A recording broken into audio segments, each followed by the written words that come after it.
नमस्कार दोस्तों, आज मैं आपके सामने सातवें चरण के नोटिफिकेशन से संबंधित सातवें चरण शिक्षक नियोजन से संबंधित कुछ महत्वपूर्ण जानकारी के साथ उपस्थित हुआ हूँ, जिसकी जानकारी आप सबों के लिए, आप सभी शिक्षक अभ्यर्थियों के लिए बहुत ही ज़रूरी है। अगर इन सारी चीज़ों का आप ध्यान रखते हैं तो आपकी उम्मीदवारी शिक्षक नियोजन में कंफर्म हो सकती है। इससे पहले हम लोग जानना चाहेंगे कि किस अधिसूचना के तहत आपकी नियोजन होगी। ये अधिसूचना जो जारी की गई है बिहार सरकार के द्वारा, जो 2020 बिहार शिक्षक नियमावली सेवा शर्त 2020, जिसके तहत आप सभी की उम्मीदवारी सिद्ध होती है और आप सभी को शिक्षक नियोजन में भाग लेने का मौका मिलता है। आप सभी दोस्तों के लिए सबसे महत्वपूर्ण जानकारी है कि अभी जो तुरंत समाप्त हो रहा है छठा शिक्षक नियोजन, इसके बाद लगभग आधे से ज़्यादा सीट जो हम लोग इसमें सुन रहे थे कि 94,000 सीट शिक्षकों के लिए था, 1 to 8, 1 to 5 और 6 to 8 के लिए। अब उसमें ये देखने को आया है कि इतने शिक्षक नियोजन होने के बाद, इतना काउंसलिंग होने के बाद भी आपके पास आधे से ज़्यादा सीट खाली रह चुका है। क्योंकि बिहार सरकार का जो स्थिति है, जिस हिसाब से वो अपना नियम तैयार करके करते हैं, जिसकी वजह से लोगों को बहुत सारी परेशानियां भी हुई, लेकिन एक इसका सबसे बड़ा एडवांटेज ये भी मिला कि सभी लोगों को केवल ऐसे लोग ही नहीं मिले, ऐसे ही शिक्षक अभ्यर्थी नहीं मिले जिनका कि इसमें उम्मीदवारी हुआ और जो नियोजित हुए और जिन्हें शिक्षक के रूप में विद्यालय में योगदान देने का मौका मिल रहा है। जो कम मार्क्स वाले भी हैं, जिनका कम मेधांक भी बना है, वो भी आ रहे हैं, और जिनका अधिक बना है वो भी आ रहे हैं। तो आप सभी को छठा चरण खत्म होने के बाद जो बेसब्री से इंतज़ार कर रहे हैं शिक्षक अभ्यर्थी, जो छठे चरण में भाग नहीं ले पाए, उनके लिए एक बहुत बड़ी खुशखबरी है। और बिहार सरकार हम सभी लोगों का ध्यान में रखते हुए जो अभी तक का जो तत्काल सूचना है, उसके मुताबिक मार्च के बाद आपकी ये अधिसूचना के तहत नोटिफिकेशन आ सकता है सातवें चरण के लिए। ठीक है, इस चीज़ के बारे में हम लोग जानेंगे। सबसे महत्वपूर्ण जानकारी हम लोगों को, आप सभी को बेसब्री से इस चीज़ का होगा कि आखिर कितना सीट होगा इसमें, क्या इसका नियम होगा, क्या नियमावली होगा जिसके तहत, क्या उम्मीदवारी होगी जिसके तहत हम इसको कर सकते हैं। तो अधिसूचना के बारे में तो आप जान ही गए हैं कि 2020 शिक्षक नियमावली 2020 के तहत आपका नियोजन होगा, नियुक्ति होगा, प्रोन्नति होगा, स्थानांतरण होगा, अनुशासनिक कार्रवाई और सेवा शर्त, ये सारा 2020 नियमावली के तहत ही होगा। इस नियमावली को हम लोग एक सरसरी निगाह से देखते हैं और इसके महत्वपूर्ण बिंदुओं पर अपना नज़र देते हैं, और इसको अगर हम लेकर चले और ध्यान में रखें तो हम सभी लोग इसमें चयनित हो सकते हैं जो भी इसमें योग्यता रखते हैं। सबसे पहले देखते हैं हम लोग कि नगर प्रारंभिक शिक्षकों के लिए क्या है। नगर शिक्षक जो मध्य विद्यालय में होंगे, नगर शिक्षक जो प्राथमिक विद्यालय में होंगे। नगर शिक्षक जो मध्य विद्यालय में होंगे वो 1 से 8 तक में नियुक्त होंगे, और जो नगर शिक्षक प्राथमिक में होंगे वो 1 से 5 तक में नियुक्त होंगे। अब इसमें मूल कोटि के जो शिक्षक होंगे वो 1 से 5, स्नातक कोटि के जो होंगे वो 6 से 8, और मध्य विद्यालय के प्रधान अध्यापक, इन सारे पदों पे नियुक्ति होगी। इनके लिए हम लोगों को कुछ महत्वपूर्ण बातों को जानना पड़ेगा कि नगर प्रारंभिक शिक्षक संवर्ग में जो 1 से 5 तक हैं, उनकी नियुक्ति के लिए किन अर्हताओं की ज़रूरत है। सबसे पहले देखिए, जो न्यूनतम अर्हता है वो 50% अंकों के साथ प्रारंभिक शिक्षा शास्त्र, 50% अंकों के साथ उच्चतर माध्यमिक एवं प्रारंभिक शिक्षा शास्त्र में द्वितीय 2 वर्ष का डिप्लोमा, या इसके अलावा 45% न्यूनतम अंकों के साथ उच्चतर माध्यमिक और प्रारंभिक शिक्षा शास्त्र में डिप्लोमा, जो आप लोग पहले से भी जानते हैं, जो 2002 नियमावली के अनुसार है, नियम के तहत है। और भी कुछ महत्वपूर्ण है, जैसे कि 50% अंकों के साथ उच्चतर माध्यमिक एवं 4 वर्षीय प्रारंभिक शिक्षा, या 50% अंकों के साथ उच्चतर माध्यमिक एवं शिक्षा शास्त्र में 2 वर्षीय डिप्लोमा, या 50% अंकों के साथ स्नातक या तथा शिक्षा शास्त्र या बीएड। दोस्तों, मैं इन सारी चीज़ों के साथ एक चीज़ और बताना चाहूँगा कि आज की जानकारी आप सभी लोगों के लिए बहुत महत्वपूर्ण है, इसीलिए पूरे वीडियो को अंत तक देखेंगे, और अंत तक देखते देखते आपको इन सारी चीज़ों के बारे में पूरी जानकारी मिल जाएगी, जिससे कि कहीं भी आपको इनके अप्लाई करने में दिक्कत नहीं आएगी। नगर प्रारंभिक शिक्षक में जाते हैं तो 6 से 8 तक में हम लोग गणित और विज्ञान के शिक्षक, सामाजिक विज्ञान के शिक्षक, भाषा शिक्षक ये चुने जाते हैं। ठीक है। स्नातक शिक्षक जो होते हैं, प्रारंभिक शिक्षक के स्नातक कोटि के जो शिक्षक होते हैं, जो 6 to 8 में आते हैं, उनकी 50% सीधी नियुक्ति से भरे जाते हैं, जबकि जो शेष 50% होंगे वो प्रोन्नति से भरे जाएंगे। ठीक है। आगे हम लोग बढ़ते हैं। इनमें जो नियुक्ति के लिए जो चाहिए वो BA, BSc, प्रारंभिक शिक्षा में द्विवर्षीय डिप्लोमा, न्यूनतम 50% अंकों के साथ BA या BSc या न्यूनतम 50% अंकों के साथ BA, BSc एवं शिक्षा शास्त्र में 1 वर्षीय स्नातक, जो इस संबंध में राष्ट्रीय अध्यापक शिक्षा परिषद के मान्यता प्राप्त के अनुसार हैं। और भी कुछ महत्वपूर्ण बिंदु हैं, उन पर हम लोग आगे बढ़ते हैं।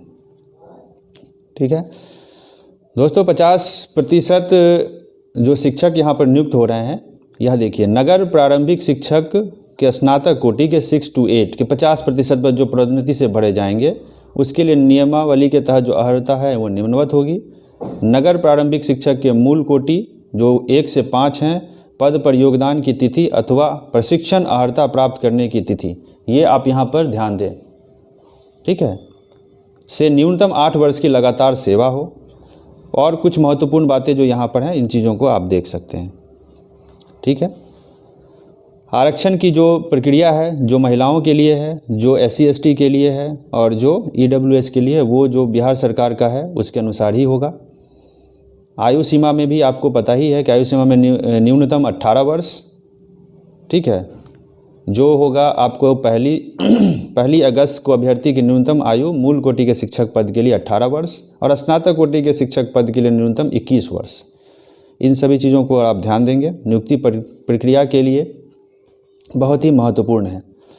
मेधा सूची का जो निर्माण होता है, इन सारी चीज़ों को हम लोग देखेंगे कि मेधा सूची के लिए क्या, जैसे 1 से 5 तक में जो प्रारंभिक शिक्षक बनते हैं, उनकी मेधा सूची में मैट्रिक, इंटर और जो प्रशिक्षण है उनको लिया जाता है। इन तीनों को जोड़ करके 3 से हम भाग देते हैं।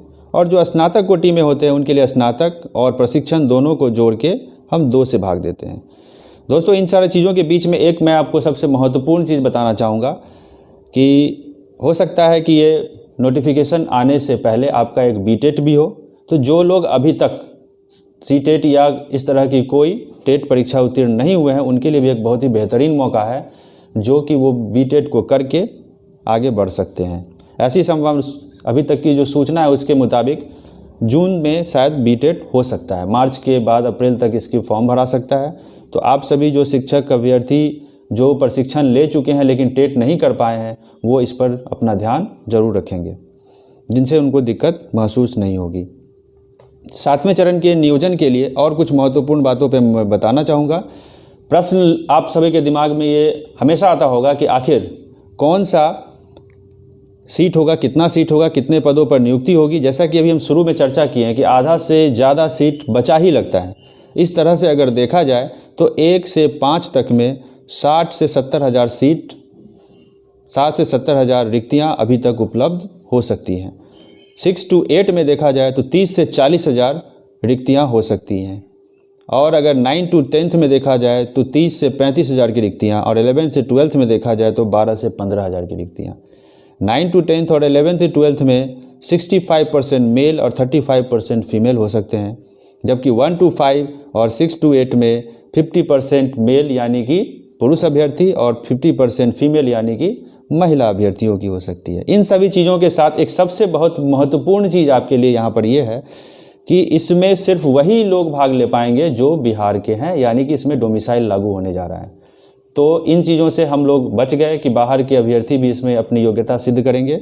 और हमारे लिए ये सबसे ज़्यादा महत्वपूर्ण हो गया, क्योंकि 7वें चरण में जब आपको अपना डोमिसाइल के तहत हो रहा है तो यहाँ के लोगों को अब बेरोजगार रहने की ज़रूरत नहीं है। यहाँ के जो योग्य शिक्षक अभ्यर्थी हैं उन्हें ज़रूर इसमें नियुक्ति मिल सकती है। इसीलिए विशेष रूप से इसका ध्यान दें। डॉक्यूमेंट्स क्या क्या चाहिए, इनकी जानकारी मैं पहले ही आपको दे चुका हूँ। पुनः एक बार आपको इस चीज़ के बारे में बताता हूँ कि 1 to 5 के लिए जो डॉक्यूमेंट की आवश्यकता है वो है आपका 10th और 12th का मार्कशीट और प्रशिक्षण। इन तीनों को जोड़ के हम 3 से डिवाइड कर देते हैं। ठीक है।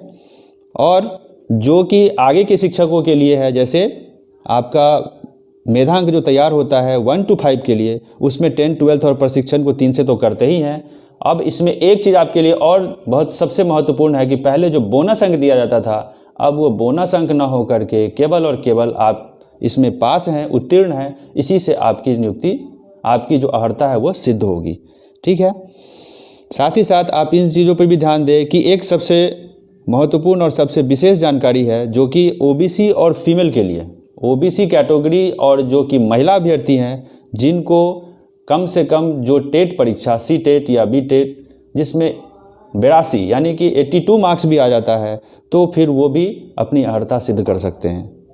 जहां SC ST के लिए फिर 75 मार्क्स होने चाहिए और जनरल के लिए जहां 90 है। तो ये सिर्फ और सिर्फ मार्क्स रह गया है अर्हता के लिए। अब इसकी इतनी महत्ता नहीं रह गई कि बोनस अंक मिलेगा जिससे कि मेरा मेधांक आगे पीछे होगा। बस आप पास हो गए हैं तो आप उत्तीर्ण हो गए हैं, तो आप इसमें अपनी न्यूनतम अर्हता को सिद्ध कर सकते हैं।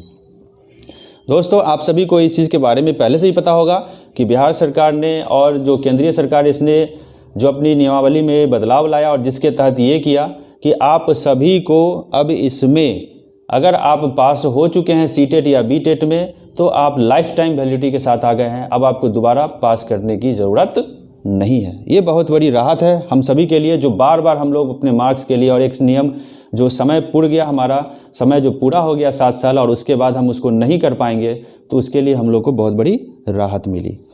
दोस्तों, अभी एक और महत्वपूर्ण जानकारी मैं बताने जा रहा हूँ आपको, जो कि 6 to 8 के लिए है। तो 6 to 8 के लिए आपका जो न्यूनतम अर्हता है उसमें मैट्रिक इंटर तो है, लेकिन मेधा अंक जब निर्माण होगा उसमें ग्रेजुएशन और प्रशिक्षण को जोड़ के 2 से हम भाग देंगे और जो हमारा मार्क्स आएगा वही हमारा मेधा अंक होगा। और जो हम लोग सी टेट और बी टेट कर रहे हैं वो सिर्फ न्यूनतम हमारे अर्हता के रूप में जाना जाएगा। और इस तरीके से हमारा जो मेधांक निर्माण होगा तो हमें नियुक्ति में और हमारी अर्हता को सिद्ध करने में सहायक होगा। इन सभी बातों के साथ मैं आपसे अंत में ये कहना चाहूँगा कि जो भी आरक्षण से संबंधित नियमावली है वो उसी तरीके से है। जो EWS है, OBC है, SC ST है, जो पहले से आ रहा है वो सब भी आपके लागू होगा। और जो लोग इसमें अपनी भागीदारी सिद्ध करना चाहते हैं वो अपने आरक्षण कैटेगरी में अगर आते हैं तो उसको भी ध्यान में रखें। और फिर जो तरीका बताया गया है उसके तहत अगर हम लोग अपना अप्लाई और आवेदन करेंगे तो हम लोगों को ज़रूर इसमें नियुक्त होने का मौका मिलेगा।